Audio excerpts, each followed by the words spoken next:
Hello. जी। हाँ जी। मैं hospital के रिसेप्शन से बोल रहा हूँ सर। कहाँ से बोल रहे हैं? आप जी बोल रहे हो ना?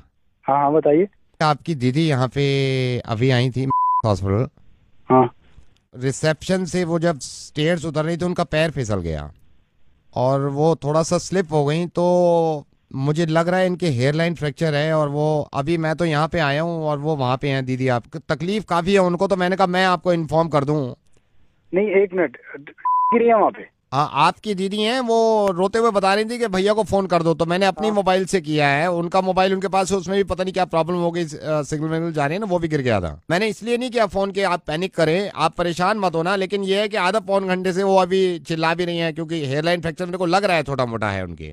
तो दीदी है कहाँ पे अभी? अभी वो रिसेप्शन पे ही बैठी हुई हैं, 1.5 घंटा पहले गिरी हूँ, ये रिसेप्शन पे बैठ के रो रही है बहुत तो तेज। रिसेप्शन पे क्यों बिठा रखा है? तो अंदर लेके जाओ ना। मैं अंदर तो नहीं ले जा सकता सर उनको अभी। अरे क्या पागल आदमी है, तो फोन क्यों कर रहा है फिर मुझे? तो अंदर एडमिट कराना मेरे भाई। सर रजिस्ट्रेशन के 1,000 रुपए लेते हैं ना ये लोग। भाई बड़ा आदमी है तू। और कोई लोग वोग नहीं है वहाँ पे? एडमिनिस्ट्रेशन नहीं है तुम्हारा हॉस्पिटल का वहाँ पे? अभी तूने फोन किया, मैं आके साले 2,500 रुपए दे दूंगा। अभी काम तो शुरू करो ना। नहीं सर, मैं नहीं ले जा सकता वहाँ पे, 1,000 रुपए रजिस्ट्रेशन लगते हैं ना सर, इसलिए मैं बोल रहा हूँ आपसे। पागल हो गया क्या बहन? तू तू 2,500 ले लियो। मैं अभी तूने फोन किया, मैं पहुंचने में टाइम लगेगा ना, तो उनका काम तो शुरू करवा, मैं आ रहा हूँ। 2,500 रुपए दे दोगे आप? 2,500 रुपए मारूंगा तुम्हारे मुंह पे साले। हजार कंफर्म की बात करने कर से रहा है। पहले ही मारोगे आप? अबे क्या कंफर्म? कि ये जो कॉल करी है मैंने, ये जेन्युइन भी है या नहीं, जो आप 2,500 रुपए फौरन देने के लिए बात कर रहे हैं? कहाँ से बात कर रहा है तू? आई एम सो सॉरी जी। आप सबसे पहले तो इस बात का इत्मीनान रखें कि आपकी दीदी गिरी नहीं है। और मैं कहाँ से बात कर रहा हूँ? मैं रेडियो मिर्ची से नवेद बोल रहा हूँ। अब ये क्यों बात कर रहा हूँ, प्लीज़ मेरी इस बात को समझिएगा। मेरी दीदी ठीक है कि नहीं है? आपकी दीदी बिल्कुल ठीक है। क्यों फोन किया है मुझे?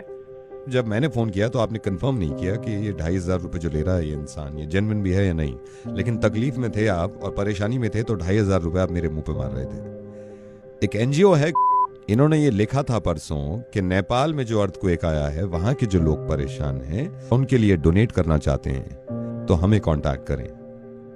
और आपने नीचे कमेंट में ये लिख दिया कि ये सब झूठ है, इस तरह के धंधे बंद करो, मुझे मालूम है सारे पैसे कहाँ जाते हैं। आपने कमेंट में ये तक भी लिख दिया, ये मेरा नंबर है, मुझसे पैसे निकलवा सकते हो तो निकलवा के देखो। मुझे मालूम है कि ये की जिम्मेदारी नहीं है कि वो नेपाल के लोगों की मदद करे, क्योंकि वो एक इंसान है, तो ये एक इंसान की जिम्मेदारी है कि वो नेपाल के लोगों की मदद करे जो लोग अर्थक्वेक में परेशान हैं, जो लोग अर्थक्वेक में खत्म हो गए हैं, जिनके परिवार बिछड़े हुए हैं, उनकी मदद करे। ये जरा सोचिए तो सही, आप तो दिल्ली में ही थे जब ये अर्थक्वेक आया है। जिस वक्त ये झटके लग रहे थे ना हमें, उस वक्त रूह कांप गई थी लोगों की कि अगर खुदा ना खास्ता कुछ ज्यादा हो गया तो क्या होगा।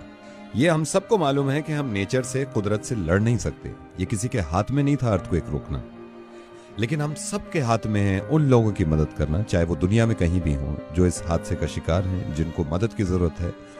ये मैंने पता किया है नेपाल फोन करके, वहां पे बहुत सारे छोटे बच्चे ऐसे हैं जिनके माँ बाप मलबे में दब गए हैं और मर गए हैं। आपको मालूम है वो बच्चे अपने माँ बाप तक को याद नहीं कर रहे, क्योंकि भूख लग रही है उनको, क्योंकि खाना खाना है उनको, क्योंकि चोट लगी हुई है उनको। मुझे मालूम है कि आपने कोई बुरा काम नहीं किया, ये इंसान की मर्जी होती है कि वो किसी की मदद करे या ना करे। लेकिन कम से कम एक ऐसा एनजीओ जो कि ऑथेंटिक है, जो कि नेक काम कर रहे हैं, अगर वो लिखते हैं कि नेपाल के लोगों की मदद करें, तो अगर हम उनको बढ़ावा भी नहीं दे रहे तो कम से कम ये तो ना करें कि हम ये लिख दें कि झूठ बोलना बंद करो और अपने आप पैसे कमाने बंद करो। एक बात सोचिए जरा, जब अर्थक्वेक आता है या ऐसी कोई परेशानी होती है, तो मेरे हिसाब से सबसे करीबी जो है एक दूसरे की मदद करने के लिए वो पड़ोसी होता है। आपके फ्लैट के बराबर वाले भाग के आ जाते हैं कि आप ठीक ठाक हैं या नहीं। तो ये भी पड़ोसी है नेपाल, और जरूरी नहीं है कि पड़ोसी हो, दुनिया में कहीं भी इंसान अगर परेशान हो तो हमें मालूम है कि हमें मदद करनी चाहिए, और आप करते हैं। लेकिन आपने थोड़ा सा गलत किया कि इस तरह का कमेंट लिख दिया कि आप पैसे कमाना बंद करिए। हो सकता है दुनिया में इस तरह के लोग हों जो इनके नामों पर पैसा कमाना चाहते हैं और खाना चाहते हैं, तो उनके आमाल उनके साथ हैं और उनका जवाब इस चीज का देना होगा। लेकिन हम ये सोचने लगे कि सारे ही झूठे हैं और कुछ करें ना, तो अर्थक्वेक की कोई खास दुश्मनी नहीं थी नेपाल से।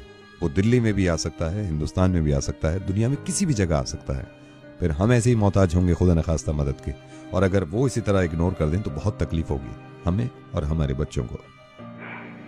जरा इस बात को सोचिए कि एक हेयरलाइन फ्रैक्चर से कितनी तकलीफ होती होगी किसी को, जिसकी वजह से आप इतने परेशान हो गए। अर्थक्वेक में किसी का दब जाना और मर जाना, इससे ज्यादा तकलीफ की बात हो नहीं सकती उनके लिए जिनके घर वाले बच गए हैं और वो देख रहे हैं कि लोग कैसे मर रहे हैं। I am sorry Naved. अब मैं आपसे मदद चाहता हूं, आप डोनेशन की शुरुआत ऐसे करें कि इस चीज को इतना फॉरवर्ड करिए कि किसी के जहन में अगर नहीं भी है उनकी मदद करना, डोनेट करना, तो वो मजबूर हो जाए और उसको एहसास हो कि लोग परेशान हैं। प्लीज इसको शेयर करिएगा। खुश रहिए, हिफाजत से रहिए और दुआ करिए इस वक्त नेपाल के लोगों के लिए।